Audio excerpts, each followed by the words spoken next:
Hello friends. Before we start, make sure to like and subscribe to the channel and leave a comment with where you're from and what time you're watching. That way, YouTube will keep showing you stories just like this one. Now, let's begin.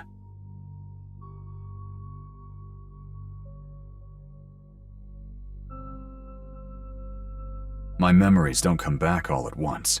They return in flashes. Hallway lights flickering like dying fireflies, the thud of boots against old wood floors, the faint rattle of a window that shouldn't have been moving at all. For the longest time, I convinced myself some of it wasn't real, that maybe my mind filled in the gaps with nightmares. But you can only outrun your own memories for so long before they force their way back in. I was 8 years old when it happened, and everything I believed about safety, about home, about being protected, died that night. My name is Marin, and this is the story I've only ever told to my therapist. Until now. In 2010, we lived in a 2-story rental house on Pine Hollow Road in upstate New York, one of those small towns where everybody knew everybody, and yet everyone kept their doors locked after sunset. The house was old, painted a tired cream color, with a porch that sagged in the middle like it was sighing under the weight of too many winters. My mom, Rhea, always said she liked it because it felt lived in. My dad, Corley, said he liked it because the rent was cheap. I think now he liked it because it was hidden, tucked between overgrown pine trees and a gravel driveway that never saw visitors. My parents worked odd schedules. Mom was a shift nurse, 3 nights on, 3 nights off. Dad worked construction, but the kind of construction that didn't have a company name or paperwork attached to it. I didn't understand any of that then. I only understood that my dad came home with dust on his clothes and shadows under his eyes, and that sometimes he talked to men on the phone in a low voice he never used around us.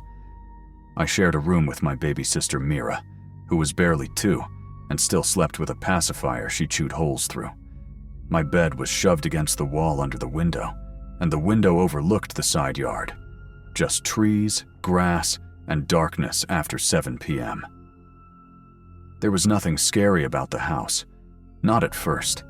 Just the usual noises, settling wood, old radiators, the occasional scratching of tree branches against the siding. But things change, people change.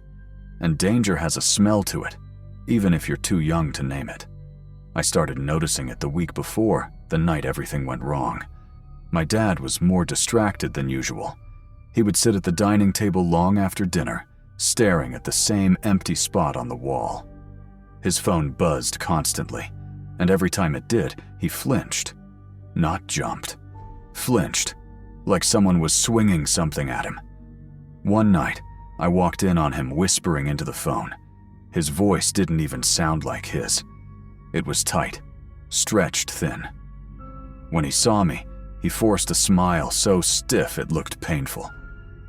"Go get ready for bed, kiddo," he murmured, but his hand was shaking. Even at 8 years old, I knew things weren't okay. I just didn't know how bad things truly were. Mom was working a night shift the night it happened. Dad was alone with us. Mira asleep in her crib, me lying under my blanket reading a book with a flashlight. Around 10:30 p.m., the first knock came. 3 sharp hits on the front door. Not loud, not frantic, just firm, like someone certain they would be let in. Dad froze. I could tell even from upstairs because the house suddenly went silent. No footsteps, no creaking floorboards, nothing. Then the knock came again. Harder, insistent. I turned off my flashlight and slid out of bed, tiptoeing to my bedroom door. I cracked it open just enough to look through. Dad stood at the bottom of the stairs, staring at the front door like it was vibrating. His shoulders were tight, his jaw locked.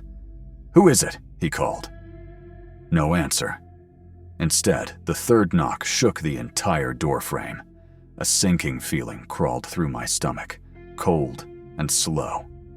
Dad unlocked the deadbolt but didn't open the door. "Whoever it is, you need to leave," he said. Still no reply. Then something scraped against the wood, not like fingers, not like nails, more like someone dragging metal across it. That's when Dad backed away from the door. He turned his head toward the stairs and said, "Maren, go back to your room." But his voice wasn't stern. It was scared. I'd never heard my father sound scared. I stepped back instantly and closed the door, my heart punching against my ribs. I scooped Mira out of her crib because she'd begun whimpering, and I pressed her to my chest as quietly as I could. Downstairs, the scraping stopped, and a new sound replaced it. Not a knock this time. A voice. A low, heavy voice with a thick accent. "You know why we're here, Corley." Just hearing the man say my father's name made my skin tighten. Dad's reply was shaky. "Not tonight. You can't be here. My kids. You should have thought about your kids weeks ago." I covered Mira's ears. She wriggled, confused, but stayed quiet. Dad said something I couldn't make out. Pleading, maybe. Explaining. The man outside laughed once, a single short, cruel breath. Then the handle of the door rattled violently. Dad lunged forward, pressing his shoulder against it. I gasped and stepped back from the bedroom doorway. Mira whimpered again. I hugged her tighter. "Open the door," the deep voice growled. Another voice joined him, a rougher, angry one, and then a third. I didn't know how many men were out there, but I knew there was more than one. And they weren't going away. I heard something hit the front door. A boot, a shoulder, I don't know. The whole house shook. Mira cried louder. I clamped my hand over her mouth, whispering softly, "Shh, shh, it's okay, it's okay," even though nothing was okay. Downstairs, Dad yelled, "Stop, please, my kids, just give me time." "Time's up," one of the men snapped. Another hit. A crack. The doorframe groaned. I backed deeper into the bedroom with Mira, shaking so hard I nearly dropped her. I locked the door. The lock was tiny, just a flimsy twist latch built for toddlers, not intruders. Another crash. Something splintered. I couldn't breathe. Then, boom! The front door exploded inward. Mira screamed.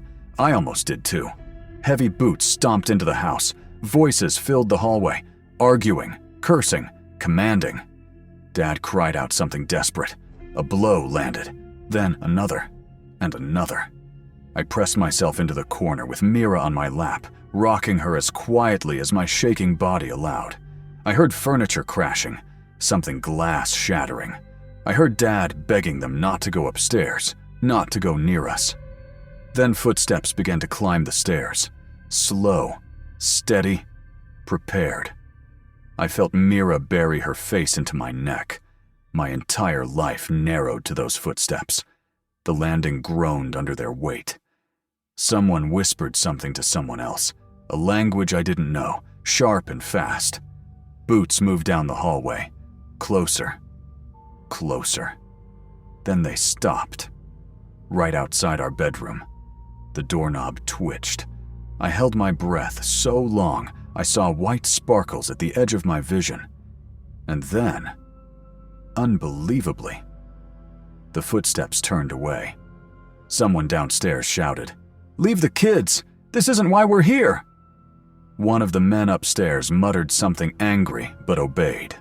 He turned back toward the stairs. But not before he did something I still hear in my nightmares. He slid his fingertips across our door, slowly, deliberately, like a warning. Then he walked away. You'd think that was the end of it, but it wasn't. The worst part came later. The men stormed out eventually, taking something from my dad, shoving him against the wall one last time before leaving. I heard the front door slam open, then footsteps fading across the porch. Dad crawled up the stairs after they left. I didn't see him, but I heard him, breathing hard, stumbling, whispering our names. I wanted to open the door, but I was frozen. Then something happened that still makes no sense, even as an adult.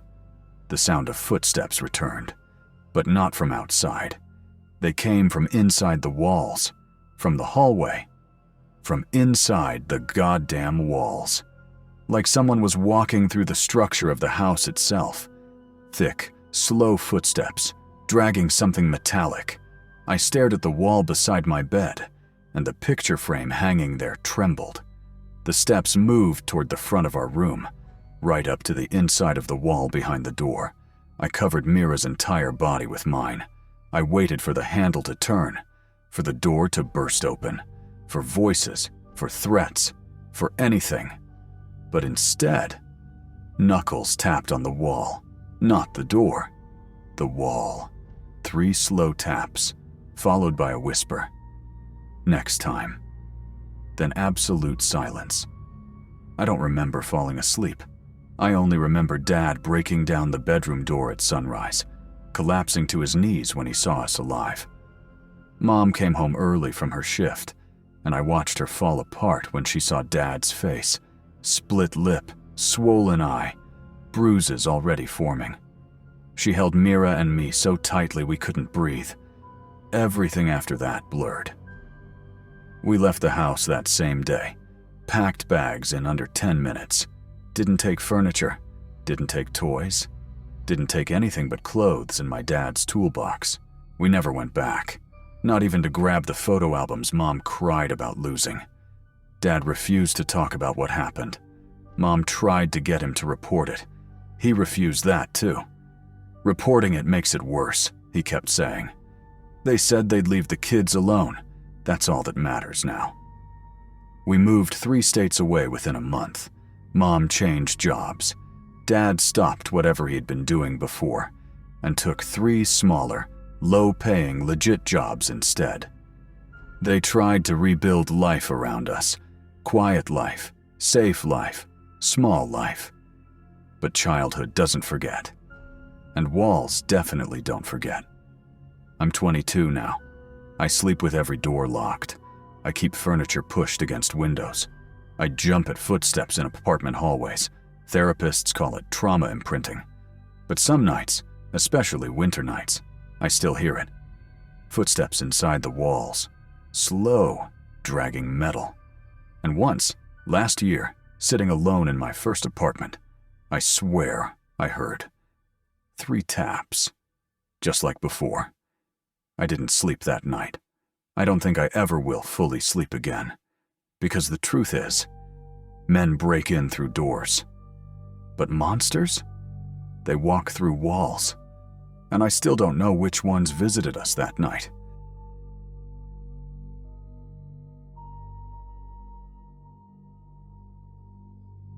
I was 8 years old the first time I heard the knocking inside my bedroom wall.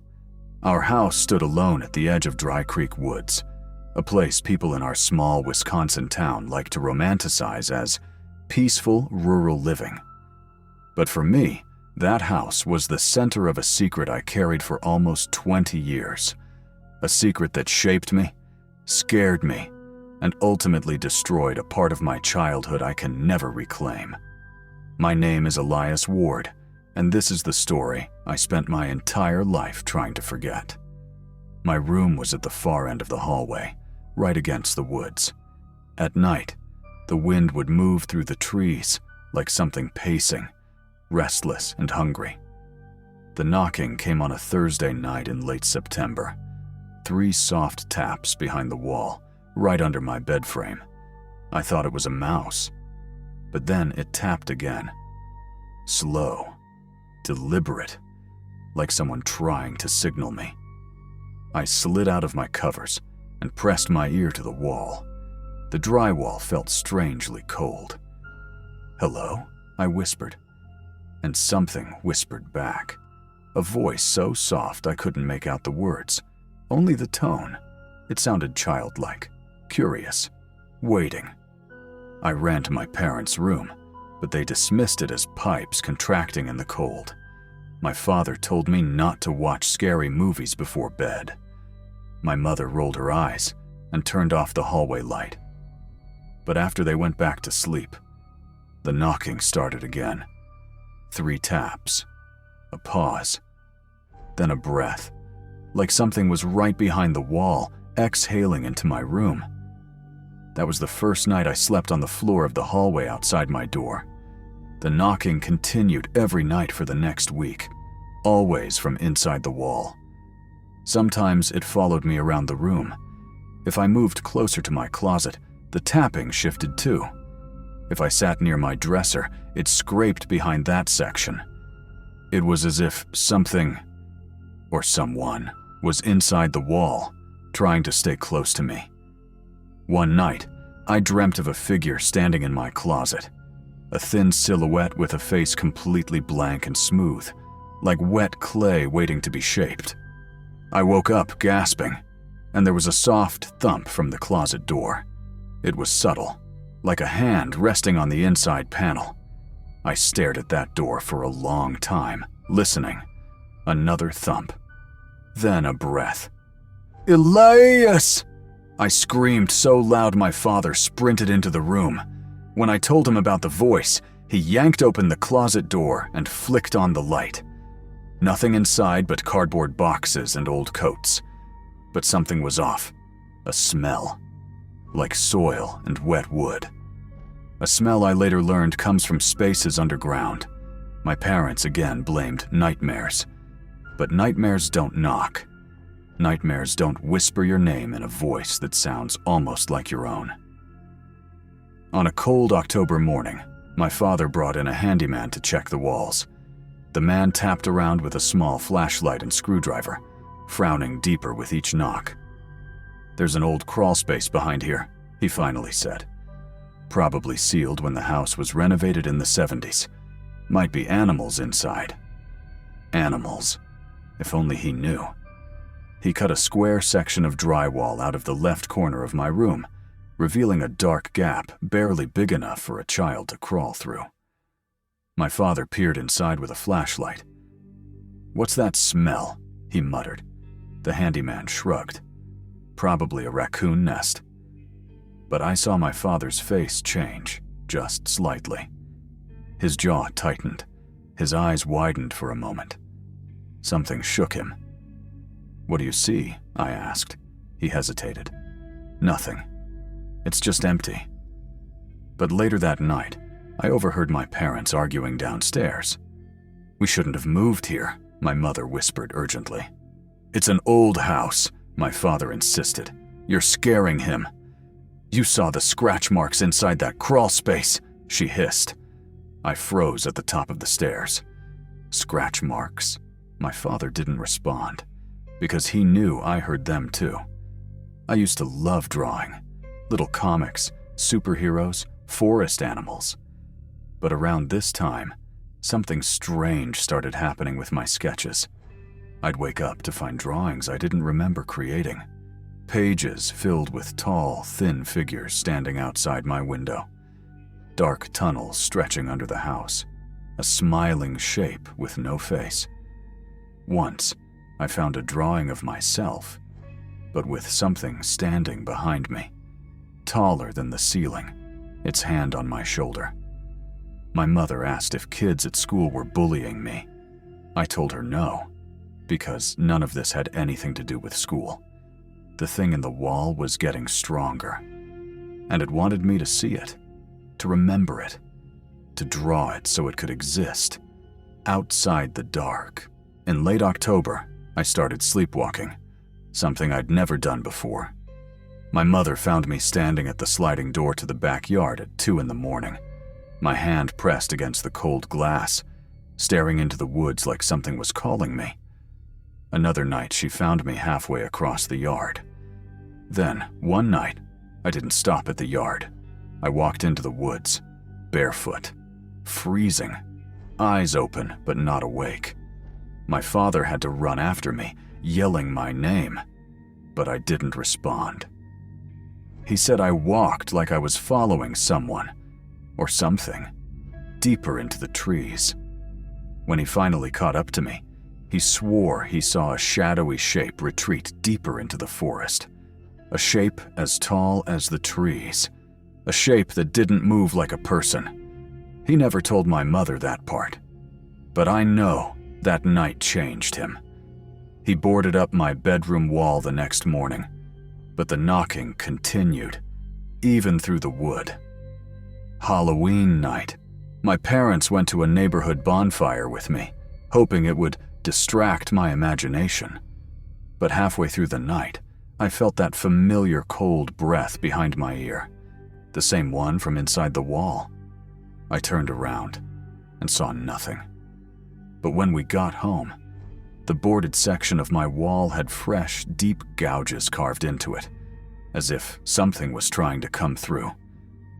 My father tried to stay calm, but his hands were shaking. That night, I refused to sleep in my room. I lay on the couch in the living room, staring at the ceiling fan spinning slowly. Around 3 a.m., the TV turned on by itself, static crackling loudly in the darkness.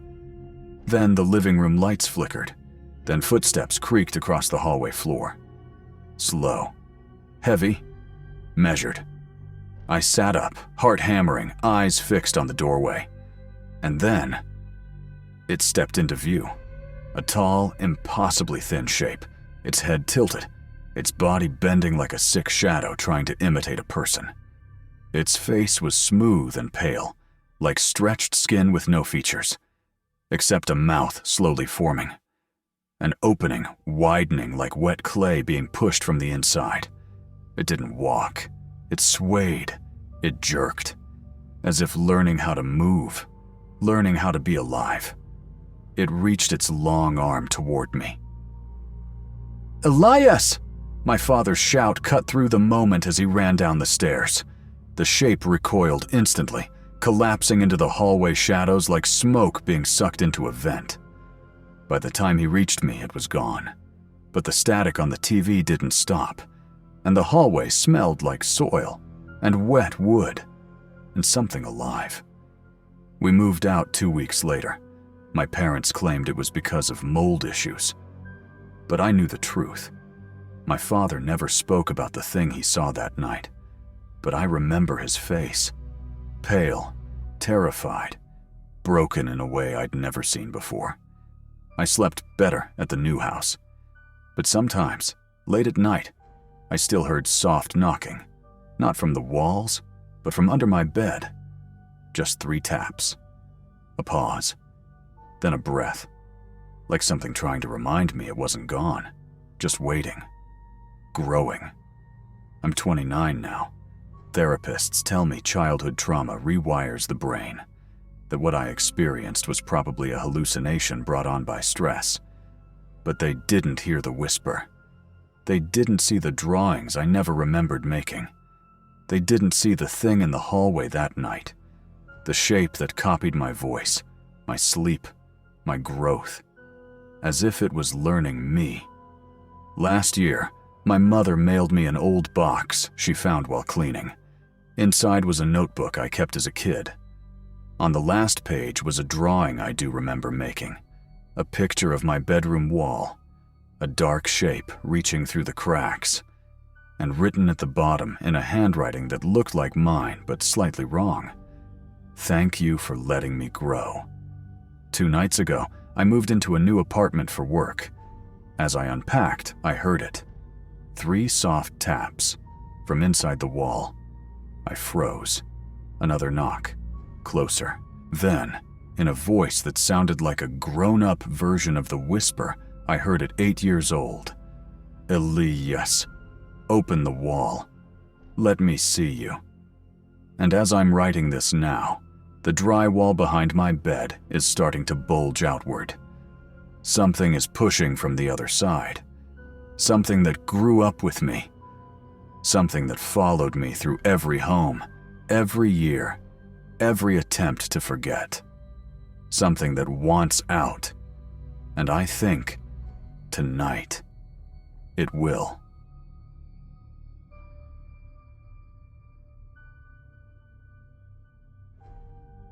My mother still apologizes for what happened on that cold afternoon in February of 2014, even though she didn't cause any of it. I was 11 then, an age where the world still feels predictable, solid, harmless. We lived in a small rental home on Hollow Crest Road, a narrow 2-lane street tucked against the edge of Mapleford, Washington, a quiet commuter town surrounded by miles of pine forest that never seemed to end. Back then, it was just me and my mom. My dad had left years earlier, and we rarely heard from him. Mom worked long shifts at a dental clinic in the town center, and because we didn't have family nearby, she usually made plans for neighbors or friends to check in on me if she was running late.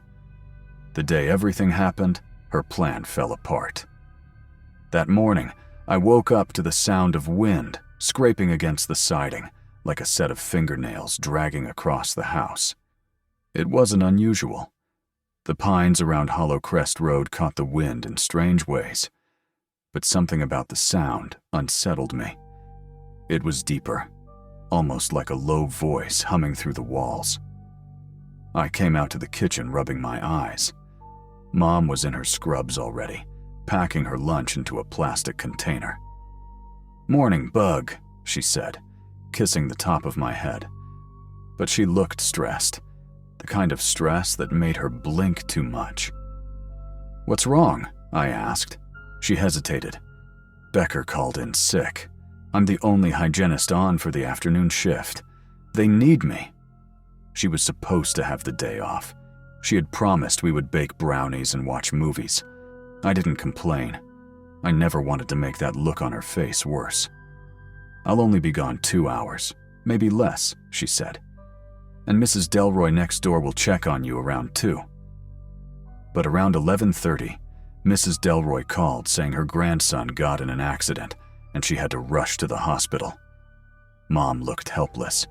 She tried calling 2 more neighbors. No answer. She called her co-worker. "Busy." She paced. She looked out the window like someone would magically appear. After 5 minutes of silence, she knelt in front of me. "Listen carefully. I need to go. They're short-staffed and I can't say no. I'll be back fast. Keep the doors locked. Don't answer, unless it's me. Don't go outside. Don't open the door, even if someone says they know me."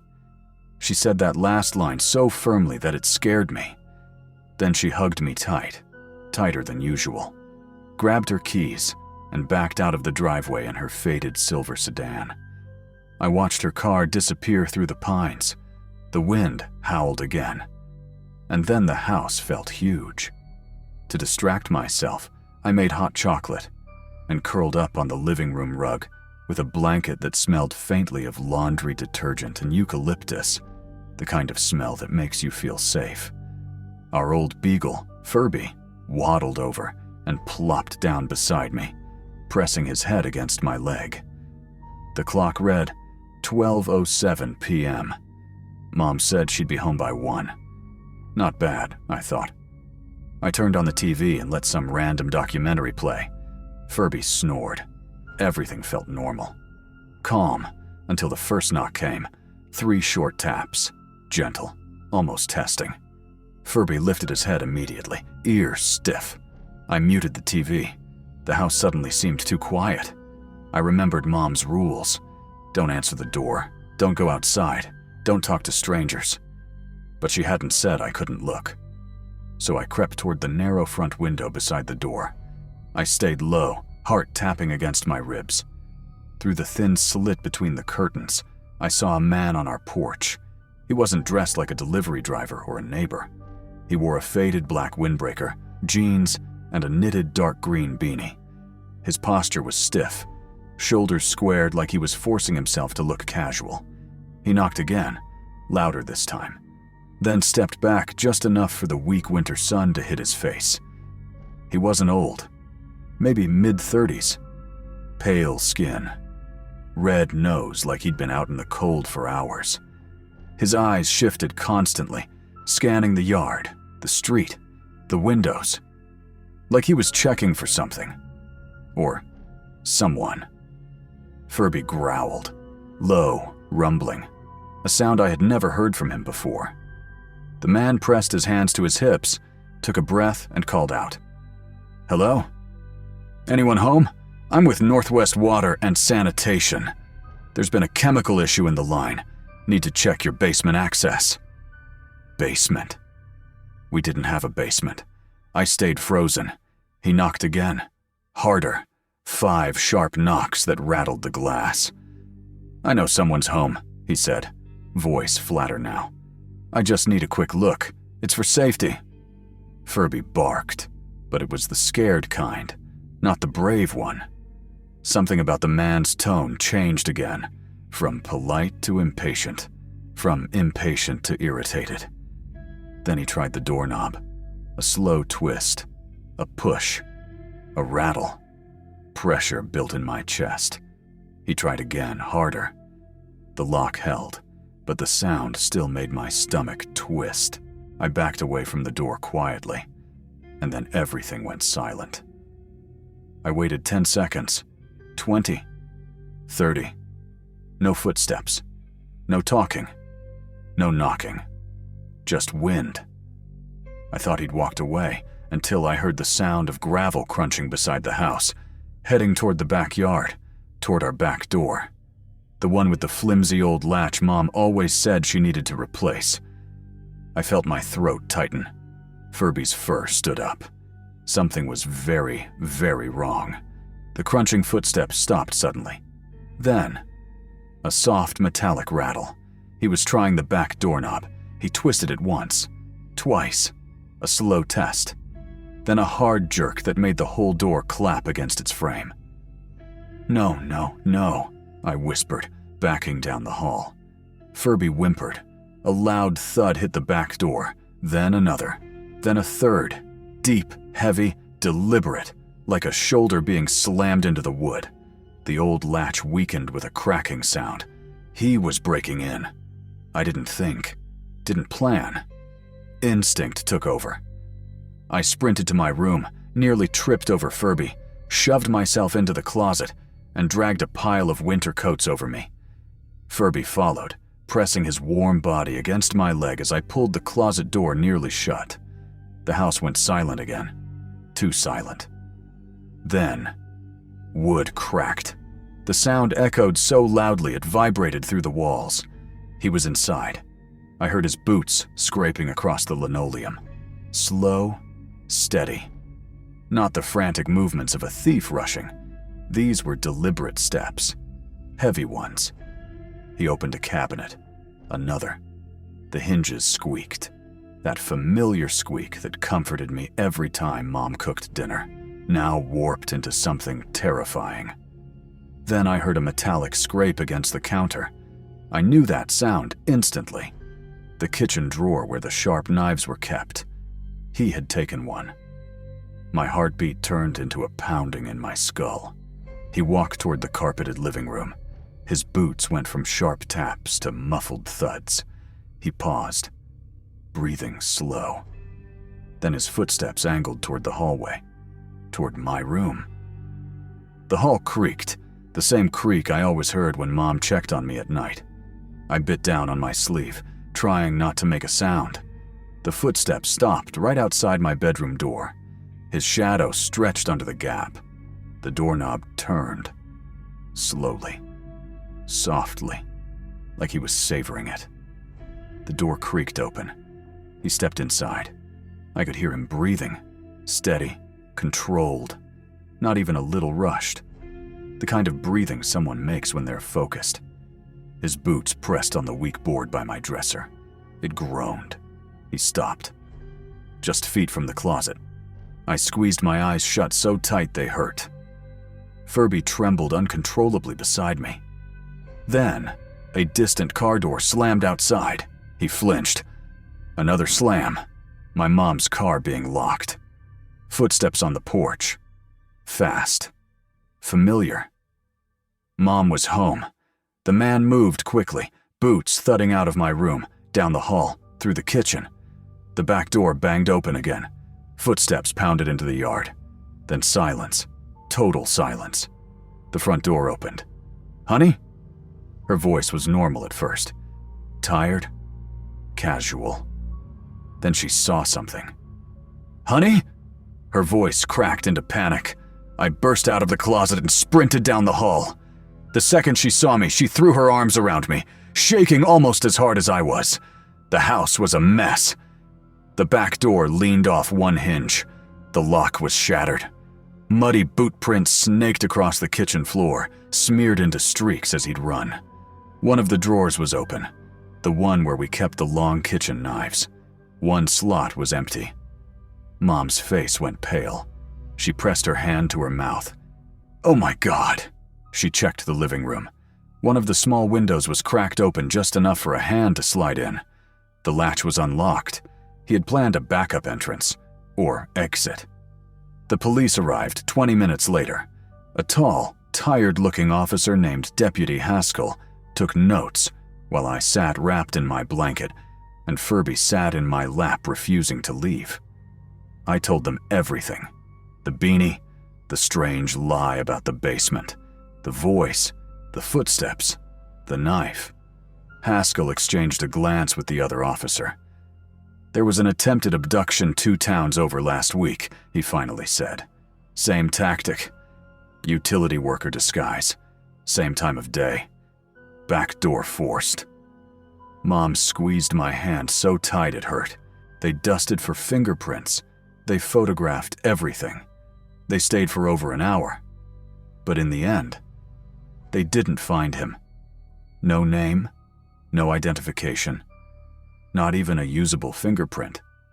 Just footprints, an unlocked window, and the empty knife slot in our drawer. We slept that night with every light in the house on. Furby stayed awake too, head lifted, listening. We moved within a week.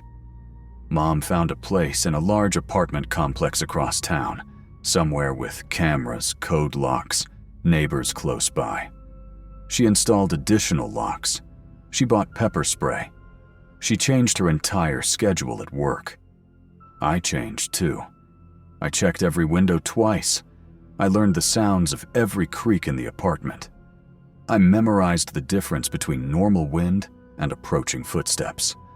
I memorized the smell of cold metal from fear. I memorized silence. At age 14, I joined a self-defense class. At 16, I stopped answering the door completely. At 18, I still couldn't sleep unless Furby was in the room. Even now, at 21, studying early childhood development at a community college in Tacoma, I still feel that old fear when the house gets too quiet. Sometimes, late at night, when the wind catches the apartment balcony railing just right, I swear it sounds like a soft knock. And sometimes, only sometimes, I dream of the faint shadow under the closet door, a shape standing completely still, listening, waiting. Like he never really left Hollow Crest Road. Like he's still out there, walking some other street, wearing some other beanie, knocking on some other door, hoping a kid answers. And sometimes the scariest part isn't what happened. It's knowing he wasn't finished, just interrupted.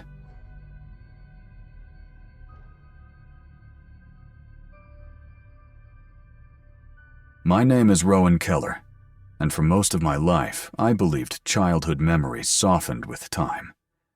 That the edges dulled, that fear faded into simple nostalgia. But some memories don't fade. Some stay sharp enough to cut you decades later. I was 9 years old in the fall of 2009, living with my mom in a quiet part of Maine, in a town called Lorne Bay. It was one of those small coastal towns with clapboard houses and steep hills overlooking the harbor. People left their doors unlocked. Kids played in driveways until the streetlights came on. Nothing ever happened there, or at least that's what everyone believed.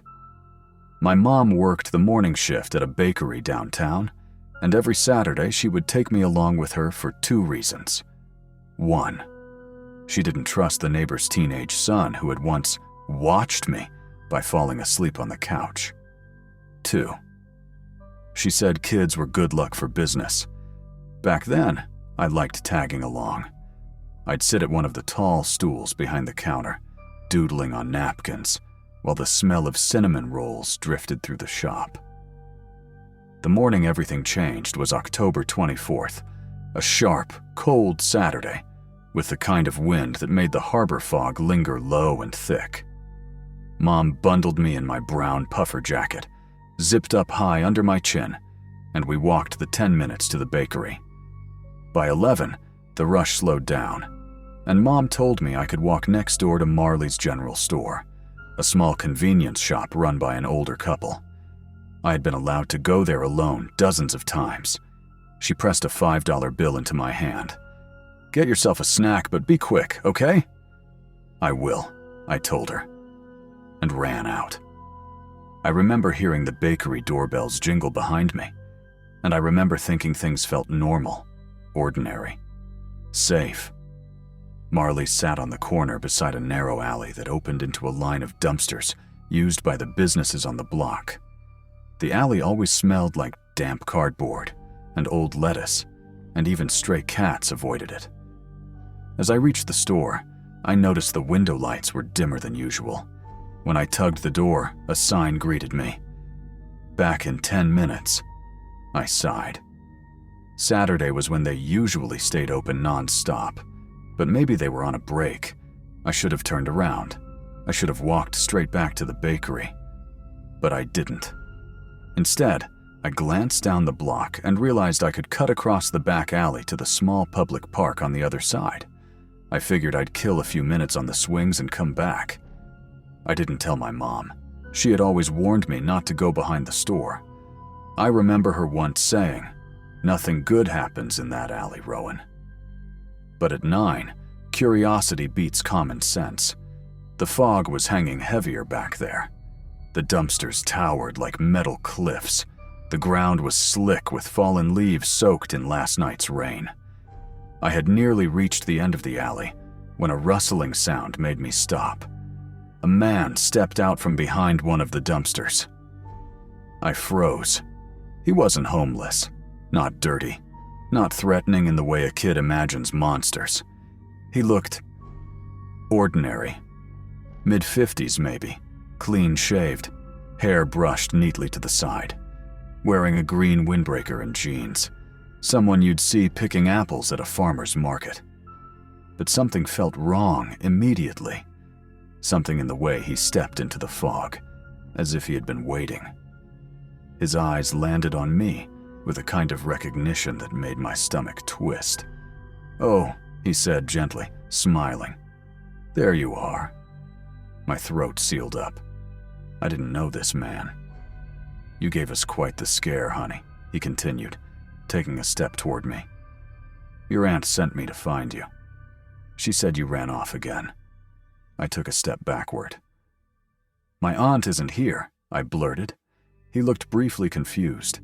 Then he softened his voice like adults do when they don't want a child to panic. "Come on, sweetheart," he said. "Let's not do this again. Let's just get you back to the car." Back to the car. My heart thumped wildly. I hadn't noticed at first, but behind him, deeper in the fog, a shape was parked near the dumpsters. A dark gray station wagon, engine quietly rumbling. He extended his hand, palm up. "Take my hand. Please, it's cold out." I shook my head so hard my hood shifted sideways. "Look," he said with a sigh. "Let's not make a scene." My blood ran cold. Those words, not the meaning, the tone. Practiced. Rehearsed. The way he said it told me this wasn't the first time he'd said it. I took another step back, ready to bolt toward the main street. But he moved faster. He lunged, his hand wrapped around my upper arm with a grip so tight I felt his nails through my jacket. I screamed. I kicked. I twisted away. I yelled my mother's name. I yelled anything my brain could grab. He kept his voice level, even patient. "Rowan, stop. You're embarrassing yourself. People are looking." No one was looking. No one even knew I was here. I think adrenaline, raw, animal panic took over at that moment. I dropped my weight. I let myself fall to the ground completely. His hand slipped off my arm for a split second, and that split second saved my life. I scrambled to my feet and ran hard, slipping twice on wet leaves but catching myself both times. I burst out of the alley and onto the sidewalk so fast I nearly collided with a teenager carrying skateboards. I didn't turn back. I sprinted to the bakery, shoved the door open, and practically crashed into my mom behind the counter. My breath came in ragged gasps, my cheeks wet with tears I didn't remember crying. When she saw me, her smile vanished. "Rowan, what happened? What's wrong?" But I couldn't speak yet. I could only point at the alley with trembling fingers. Mom stepped out from behind the counter and knelt to my level. "Honey, you need to breathe. Tell me what happened." He tried," I stuttered. "A man, he tried to take me." Her entire face changed. Not panic, not shock, something colder. She grabbed my wrists gently but firmly. "Where?"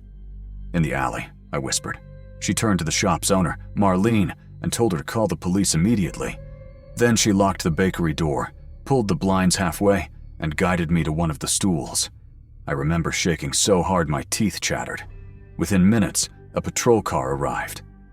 Officer Kessler, a woman with sandy hair tucked under her cap, spoke to me with a seriousness that made me feel older than 9. She didn't ask comforting questions. She asked precise ones. "How tall? What color jacket? How tight did he grip you? Did he say your name? Did he seem surprised you weren't who he expected?" When I mentioned the station wagon, Officer Kessler's jaw tightened. She and her partner went directly to the alley. Mom held me close, one hand on the back of my head like she could shield my memories with her palm. After a few minutes, the officers returned. The alley was empty. The car was gone. But they found tire marks deep in the damp leaves. And something else. A wool glove. Adult-sized. Gray. Left near the dumpster. Officer Kessler asked if the man wore gloves. I said I didn't see any. She looked at her partner in a way I didn't understand then. But I understand now. He probably dropped it while waiting. Or while preparing. The police took my statement, then asked my mom to bring me to the station later that afternoon for a formal interview. They also requested footage from a camera on a lamppost facing the alley entrance, though the angle wasn't great. By the time we left the bakery, Mom's grip on my shoulder was nearly as tight as the man's had been. At the station, Detective Corwin Hale joined the case, a tall man with graying eyebrows and a voice like gravel. He knelt beside me instead of towering over me. "Rowan," he said softly, "I need you to understand something. You did everything right. You ran. You screamed. You fought. That's why you're here." But the more he spoke, the more I realized something terrifying. This wasn't the first incident. Over the next weeks, more alarming details came out. 2 towns over, a 7-year-old girl had reported a man approaching her at a laundromat. A boy in another county told his parents a stranger tried to lead him toward a parking lot. In one case, the man used the exact same phrase, "Let's not make a scene." In every report, descriptions were similar, but never identical enough for a perfect sketch. He changed jackets, changed hats, changed cars, changed glasses. But not his calm voice. Detective Hale believed these weren't isolated incidents. He believed someone was practicing, or testing kids, or looking for the right moment. I had nearly been his moment. For months afterward, I couldn't walk near alleyways, parking lots, or even the side of a grocery store without clinging to my mother's coat. I'd wake up at night thinking I heard the rumble of a car engine idling outside our window. By January, the police still hadn't found him. No plate number, no matching fingerprints, no DNA on the glove. Nothing. They called him the Quiet Man, because witnesses said he never raised his voice, not once. And then, the reports stopped. No sightings, no attempts, no calls. It was like he simply vanished. Life slowly went back to normal on the surface, but not for me. I grew into an anxious teenager, jumping when someone stepped too close behind me, walking faster whenever a car slowed near the sidewalk, double-checking locks, even when Dad visited and teased me for it. My mom never teased me. She understood. By the time I was in college in Boston, the quiet man felt like a memory buried under years of normal life. Until one night, 13 years after the alley incident, I got a call. I was 22, living in a studio apartment, making ramen on a small stove when my phone buzzed with a main number I didn't recognize. I answered casually. "Hello." A woman replied, "Is this Rowan Keller?" "Yes." "This is Special Agent Arlen Brooke with the Maine Bureau of Investigation. Are you sitting down?" My knees almost buckled. I sat. Her voice remained steady, professional, but something about her tone made my hand start to shake. "We believe we've positively identified a suspect connected to an attempted abduction in Lorne Bay in 2009. My chest tightened. Is it him?" I asked. "We think so," she said quietly. "And Rowan, there's something you need to hear." They had traced a known offender, someone who'd moved across multiple states, changing names, jobs, and addresses, to an abandoned property in northern Maine. Inside, in a shoebox, buried under layers of receipts and newspapers, they found a green windbreaker, a pair of gray wool gloves, multiple fake IDs, a printed map of Lorne Bay, and a small envelope. The envelope contained 6 printed photographs, not people, places, locations. Specifically, locations where children had gone missing between 2007 and 2014. And one photograph at the bottom of the pile, the back alley behind Marley's General Store. The image was taken early morning, long before I ever walked through it. Agent Brooke told me he scouted the location days before he approached you. My skin crawled. "He waited," I whispered. "Yes," she said. "And Rowan, we believe he planned to take you to a secondary location. The vehicle he used was found at another property miles away." I felt nausea rise. The walls seemed to tilt. "Is he alive?" I whispered. A pause. "No. The suspect died of a stroke in late 2021. His property was only recently cleared and searched because of foreclosure. The quiet man was dead. Dead. But my body didn't feel relieved. If anything, the fear sharpened, resurfacing as if no time had passed. I wasn't afraid of him anymore. I was afraid of how close I had come. Agent Brooke offered counseling support, victim services, everything possible. But honestly, hearing the truth was both closure and a wound reopening. For weeks afterward, I dreamed of the alley, the fog, the dumpsters, the feeling of leaves under my sneakers, the grip on my arm, the sound of his voice. "Let's not make a scene." I'm 24 now. I sleep with a motion sensor camera by my apartment door. I always walk with headphones out. I always tell someone where I'm going. Some people say childhood fear fades. Mine didn't. It evolved. Because when you grow up knowing someone tried to erase you from the world, when you realize how random survival can be, you never see life the same way again. The quiet man has been gone for years. But the shadow of what he almost did still walks beside me. Not loudly, not violently, just quietly. And sometimes, quiet is the scariest thing of all.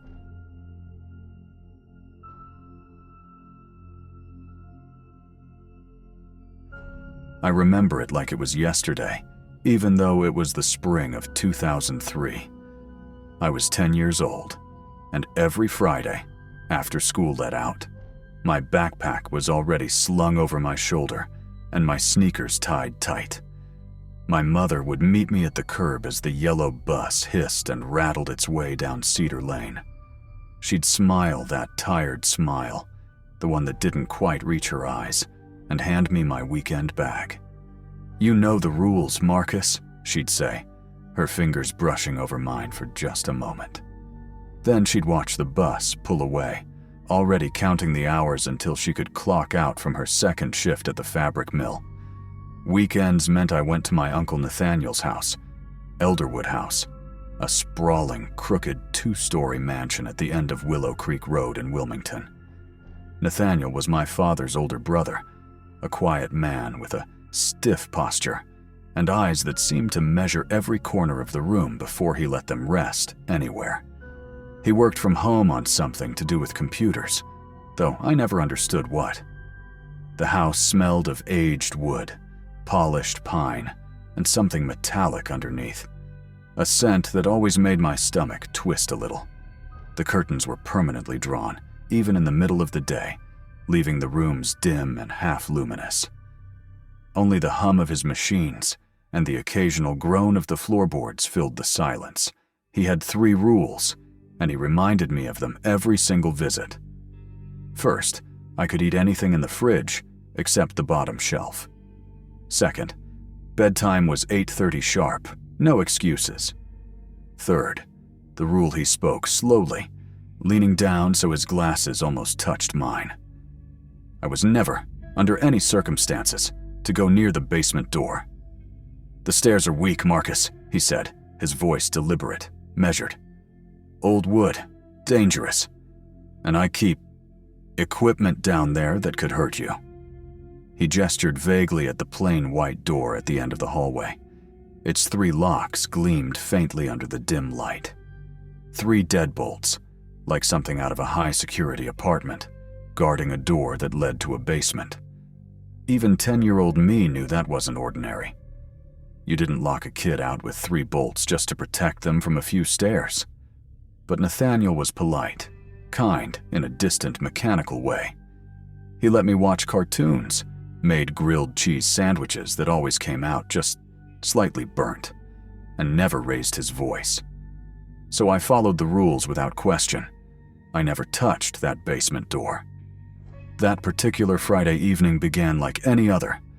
My mom dropped me off around 6:15, kissed my forehead through the car window, and waved as she drove back down the road. Nathaniel stood on the porch in his usual attire, khaki slacks, a faded green sweater, thick glasses magnifying his eyes like 2 small moons. His smile was automatic, a practice he had perfected, I would later realize. Dinner was microwave lasagna, milk in a chipped glass, and idle chatter about school.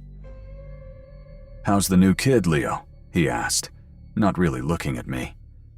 I told him about Leo's unfortunate habit of eating paste in class, and Nathaniel nodded just enough to appear attentive, his gaze drifting toward the hallway and the forbidden basement door.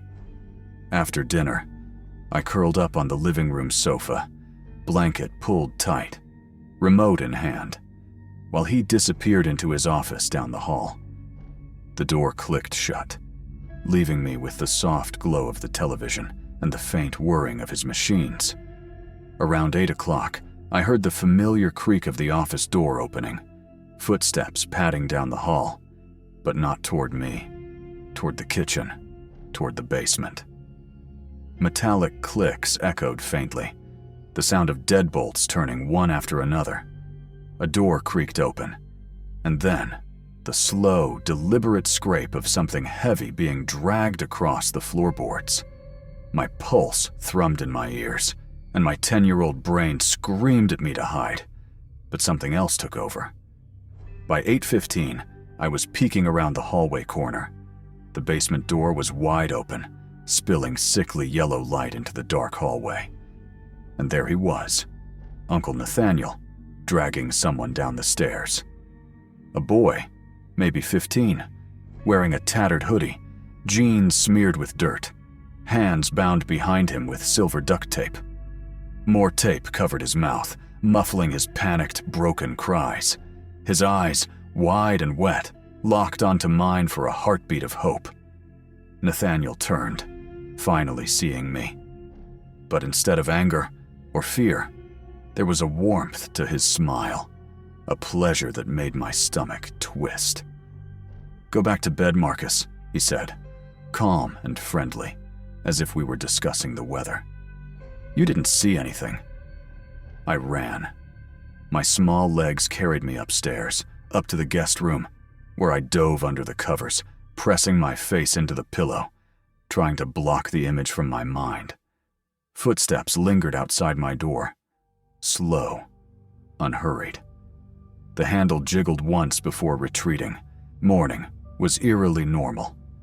Nathaniel made scrambled eggs, humming as if nothing had occurred. The basement door was locked again, the hallway spotless, and I dared not speak. My father arrived around noon, and I ran to the car, staring out the window at the house's crooked facade, feeling a weight in my chest I couldn't name. I never told my parents. I was 10, and words failed me. Years later, I saw him on the news. Nathaniel Caldwell, 58, arrested in Albuquerque for kidnapping and torturing several teenagers in his soundproofed basement. Alive but malnourished, the victims told stories that mirrored what I had heard as a child. One boy, just like the one I had glimpsed, had survived but vanished into anonymity. The other cases spanned decades and states, an untraceable pattern of horror. I sat frozen, a decade slipping away, memories of that yellow glow and the muffled cries flooding back. The boy's eyes, wide and desperate, burned into my mind. I had been lucky, and luck had nothing to do with morality or courage, just timing, instinct, and a scream I never let out. I never set foot in Elderwood House again. I've built a life far from Wilmington, but the memory remains. Some nights, when the world is still, I can hear faint echoes of duct tape and whispering, and I am 10 years old again, hiding under a blanket, praying for dawn.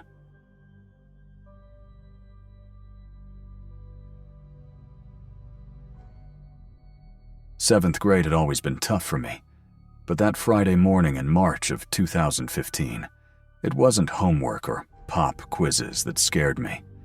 It was something else, something real, something that makes your bones ache before you even see it. I was 12, and I'd been coughing and feverish all night. My mom, Claire, finally relented and let me stay home from school. We lived on Willow Glen, a quiet suburban street in the outskirts of Raleigh, North Carolina, where houses were neat, lawns perfectly trimmed, and neighbors waved from their porches like it was still the 1950s. My dad, Martin, worked as a civil engineer downtown, leaving before dawn. Mom was a surgical nurse at St. Thomas Hospital, leaving shortly after. Before she left, she scribbled a note and stuck it to the fridge. "Take your meds at noon. Drink lots of fluids. Don't answer the door. Call me if anything seems wrong. I'll be home by 7. I barely looked at it. Sick days were for doing nothing, for feeling small in the house while the world outside went on without you. The sky that morning was flat, gray, like a photograph someone had drained of color. The street outside was empty, the trees swaying lazily in the chill wind. My sister, Maris, was away at boarding school, so I had the house to myself. At first, it felt peaceful, almost luxurious. I curled up on the couch with my blanket, watching reruns of cartoons and a detective movie I'd seen a dozen times. By around 11 a.m., I heated some chicken noodle soup and slurped it from the living room couch, a forbidden pleasure when Mom was home. Outside, everything was quiet. Too quiet. I didn't notice it at first, but around 12:30 I did. The front door. Not a knock, not a thud, but a subtle, deliberate turning of the handle. Slowly back and forth, testing the strength of the lock. My chest tightened, my stomach a hard knot. My first thought was Mom had come home early, but she always used the garage. My mind scrambled for explanations. Maybe a delivery guy confused by an online order. Maybe a neighbor. Anything but the truth. Then I heard footsteps, crunching against the dried leaves on the side yard, moving toward the backyard. My breath caught. My feverish body wanted to run, but my legs refused. The footsteps stopped. A light tapping on the kitchen window, a faint, rhythmic tap, tap, tap, like someone testing its glass. I crept toward the kitchen, peering around the corner. Nothing. The tapping stopped. The world was still. Too still. Then the footsteps resumed, moving toward the master bedroom. Another window rattled, tested, pushed. My stomach sank. This wasn't normal. This wasn't someone lost or confused. Someone was inside and I was alone. I moved toward the hallway closet, 10 feet from where I stood. The one with old coats and dusty board games. I slipped inside, closed the door just enough to stay quiet, and sank into the corner behind a thick wool coat. My phone was in my hand, fingers trembling so much I almost dropped it twice. I dialed Mom. "Mom, there's someone in the house," I whispered, barely able to get the words out. Her voice came soft and calm, but I could hear the panic underneath. "Stay where you are. Don't move. Don't make a sound. The police are on their way." I heard the living room window slide open. A soft thud on the hardwood floor. Heavy, deliberate footsteps moved closer, slower than I expected, like he had all the time in the world. Then his voice. Casual. Friendly. "I know someone's home. I saw you earlier. Come out and we can talk. No reason to hide." My chest felt like it was caving in. My safe little closet felt exposed. He was methodical, practiced, like he'd done this before. The footsteps stopped outside the closet. Shadows stretched across the bottom of the door. His hand turned the knob. My lungs burned as I held my breath. And then, the distant wail of sirens. The man muttered something under his breath. Footsteps receding. A thud as he climbed out the window. The sirens grew louder, enveloping the neighborhood. I didn't move. I didn't breathe. The officers had to coax me out of the closet. A kind woman officer wrapped me in a blanket and told me I was brave. I didn't feel brave. I felt frozen, hollow, almost sick. Mom arrived in 15 minutes, cutting the usual commute in half. She ran through the front door, enveloping me in her arms, not letting go. Dad came home shortly after, pale and frantic. Police dusted for fingerprints, photographed the Pride window, and reviewed security camera footage. That's when the horror deepened. Weeks of recordings showed the man in the red jacket, wandering past our house during school hours. 14 different instances over 3 weeks. Waiting, watching, planning. 6 days later, police arrested him. Ronald Weber, 44, with prior convictions for burglary and assault. He had targeted houses where children were home alone. Sick days, half days, days when Mom or Dad were at work. I still think about what could have happened if the sirens had been 30 seconds later, if he had turned that doorknob fully. Some nights, my chest tightens, and my heart pounds at the memory. I check every lock twice before bed, every window, every sound outside.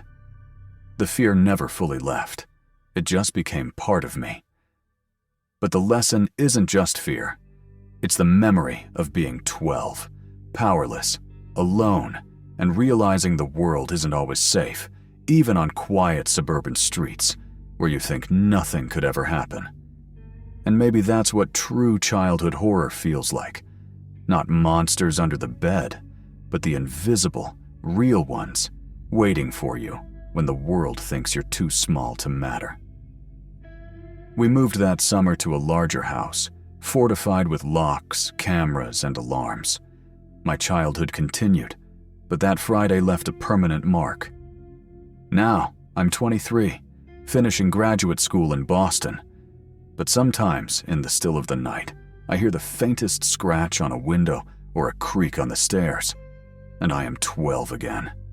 Alone, heart racing, waiting. Some fears never leave. They just hide behind the everyday noises, and when you hear them, you know the world is bigger, darker, and far less safe than you ever realized as a child.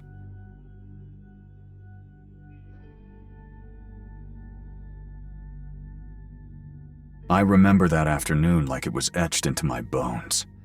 I was 7, small for my age, and the world felt big, wide, and mostly safe, or at least that's what I thought. My neighborhood in suburban Charlotte, North Carolina, was the kind where kids rode bikes until dusk and neighbors waved from porches.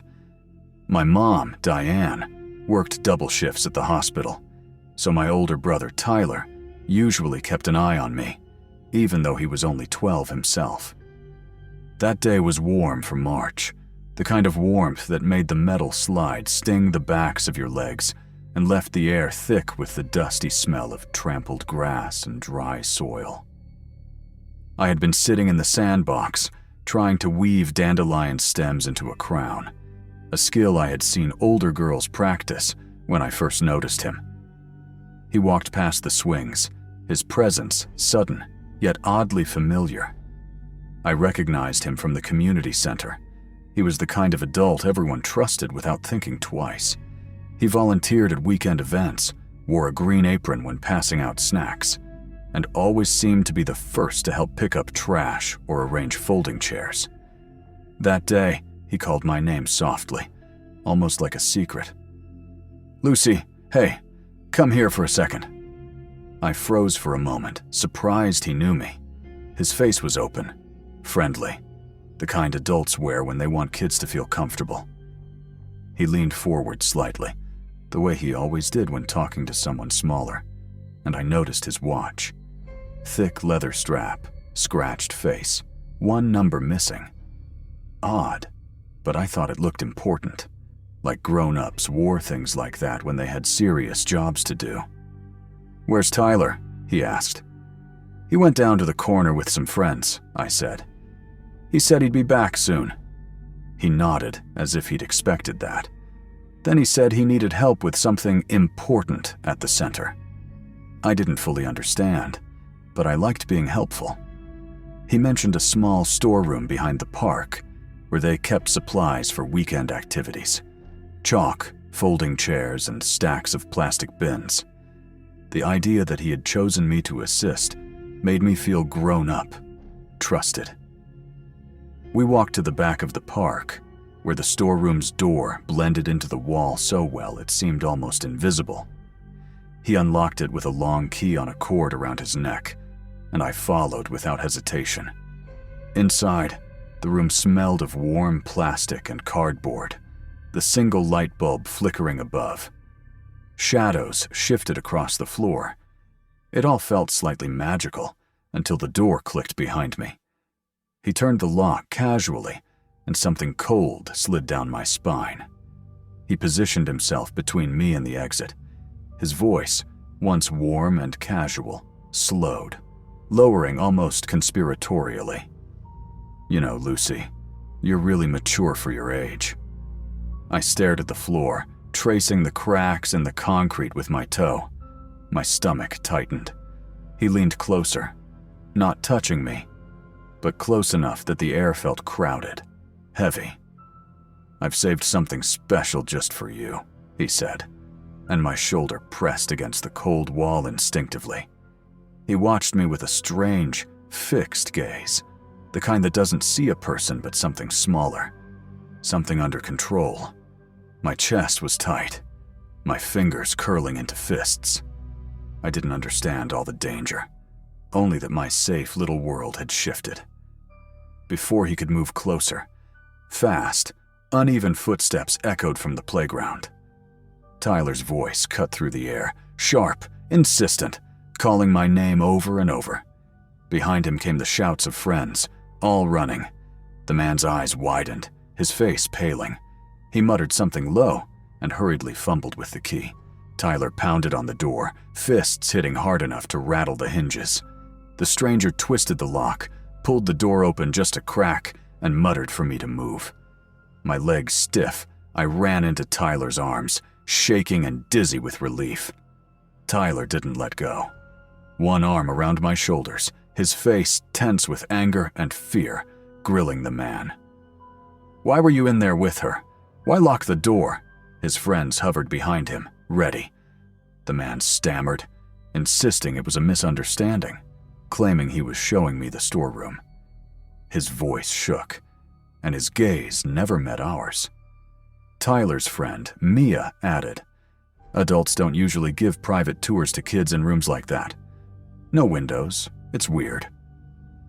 Another friend pointed out that they had been following me from the playground and noticed him. The stranger, realizing his cover was gone, stepped back as if distance could erase what he'd done. I remember staring at the floor, overwhelmed by relief. Tyler kept me close, shielding me even though he was scared himself. At home, he told Mom everything before I could. She didn't panic the way I expected. She listened, her hands still, jaw tight. The next day, she went to the community center and spoke with the director. I wasn't there, but I could hear the edge in her voice through the thin walls. 2 days later, the man was gone, removed from the volunteer board. His name never came up again, and no one ever mentioned him. Even as a child, I knew how close I had been to something darker, something that didn't belong in playgrounds or sandboxes. That afternoon left a mark deeper than fear. It was the realization that the world had shadows lurking in places you least expected, and sometimes survival depended on others noticing when something felt wrong. Years later, I still picture that room. Dim, buzzing, filled with shifting shadows. I remember the air too thick, the walls too close, the way his gaze didn't see me, only the control he thought he had. And I remember Tyler, 12 years old, sprinting across the park, shaking down the fear that could have consumed me entirely. I grew up cautiously after that, eyes always scanning, instincts sharper. My parents moved us to a slightly larger neighborhood after that summer, not because the park was dangerous, but because the memory of it lingered, too real, too vivid. I am 24 now, living in Boston, still feeling a chill when I hear footsteps in the quiet, still checking locked doors, knowing that some dangers never announce themselves. They wait, patient, in the corners of everyday life. Even now, the memory of Pine Hollow Park is vivid. The warm spring air, the smell of dust and playground mulch, the single light bulb flickering in that tiny storeroom, and the weight of someone's gaze that should never have been mine to bear. True childhood horror isn't in haunted houses or scary movies. It's in the people who shouldn't be trusted, who appear friendly, familiar, and vanish when your life could have changed forever.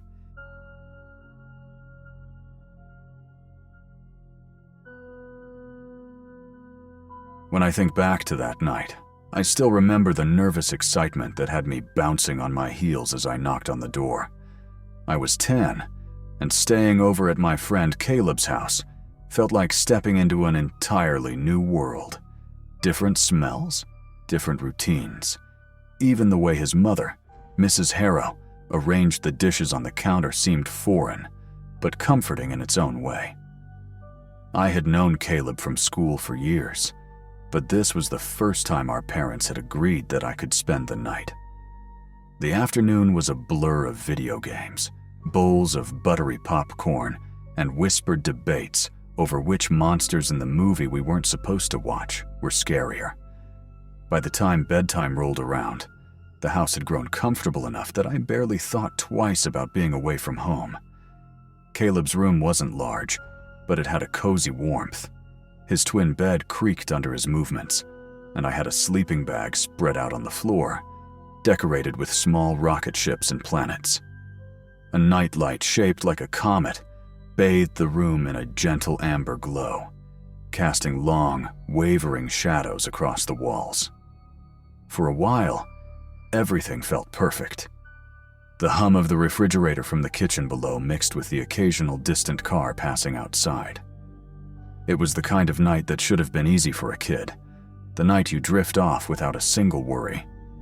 Then, somewhere around midnight, I snapped awake without understanding why. There was no dream, no noise at first, just a sudden, jarring shift in my mind, like a switch had flipped. I lay still, letting my eyes adjust to the dim glow of the nightlight. Caleb faced the wall, breathing slow and steady. Everything seemed normal. At first. Then I heard it, the faintest scrape of metal on metal. A soft, deliberate sound that made my stomach drop. A door being eased open. The bedroom door moved just a sliver, enough to distort the shadows. I assumed it was Mrs. Harrow checking in, which seemed normal. I kept my eyes mostly shut, feigning sleep. But the door kept opening wider, slower than a typical check-in. The rhythm of it made the hairs on my neck rise. When I finally saw the figure standing in the doorway, my breath caught. He wasn't Mrs. Harrow. The silhouette was tall, broad-shouldered, and unnervingly still. Not the relaxed, yawning posture adults sometimes have when checking on kids, but rigid, precise. And I didn't recognize him at all. He stepped into the room with a quiet, practiced calm, as though he had done this countless times before. The nightlight didn't reach his face, but I could make out the sharp lines of a jaw and a faint glimmer of glasses reflecting the light. His clothes were dark, loose, and carried a faint smell I couldn't place, something like wet wool mixed with old cologne. He crouched beside my sleeping bag, and I froze. My instincts screamed to run, but I knew any sudden move could draw his attention fully to me. For what felt like an eternity, he stayed there, examining me in silence, tilting his head slightly as if studying my face for some hidden secret. My pulse thundered in my ears, my body frozen beneath him. Finally, he straightened, shifting his weight just enough to give me a glimpse of an opening, a chance. My heart raced, but I forced myself to move slowly, inching backward, keeping my movements soft against the carpet. The creak of Caleb's bed as he shifted in sleep gave me a tiny bit of ambient noise to mask my own movements. I reached the hallway and tiptoed toward the coat closet near the stairs. The door wasn't locked, so I slipped inside and pulled it just enough to leave a narrow gap for air. In that small, dark space, every sound seemed magnified. The faint ticking of the wall clock downstairs, the occasional pop from the heating vents, even the distant whistle of the wind outside felt deafening. Footsteps moved along the hallway carpet, not hurried, not clumsy.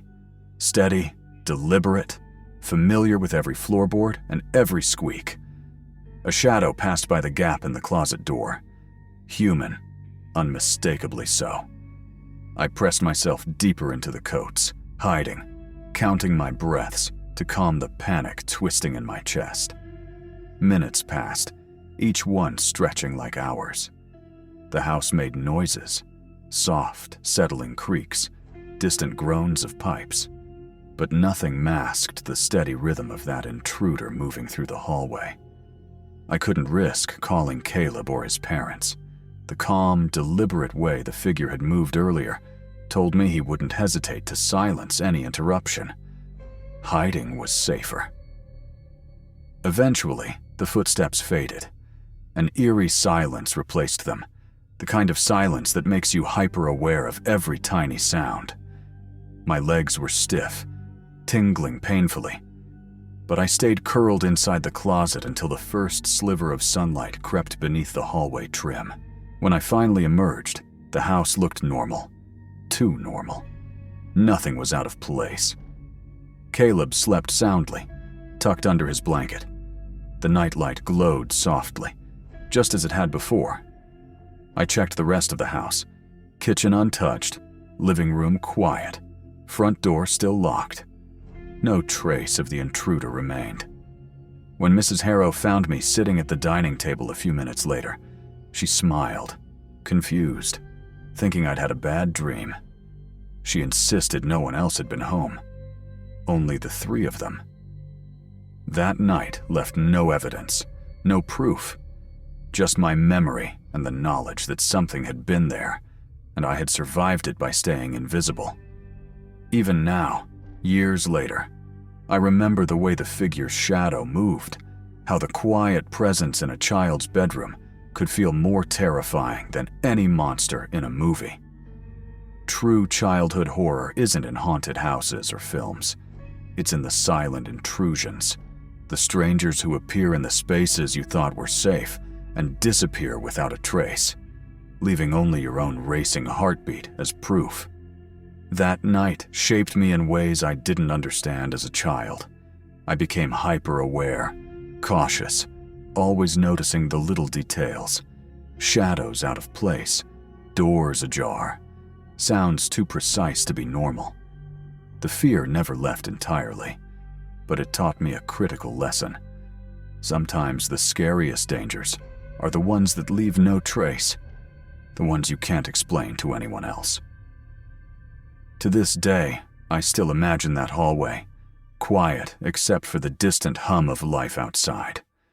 I picture the small closet, the way sunlight finally seeped in, the ordinary warmth of a kitchen that had felt so alien hours before. And I know that true horror isn't always loud or obvious. It's subtle, patient, and terrifyingly close.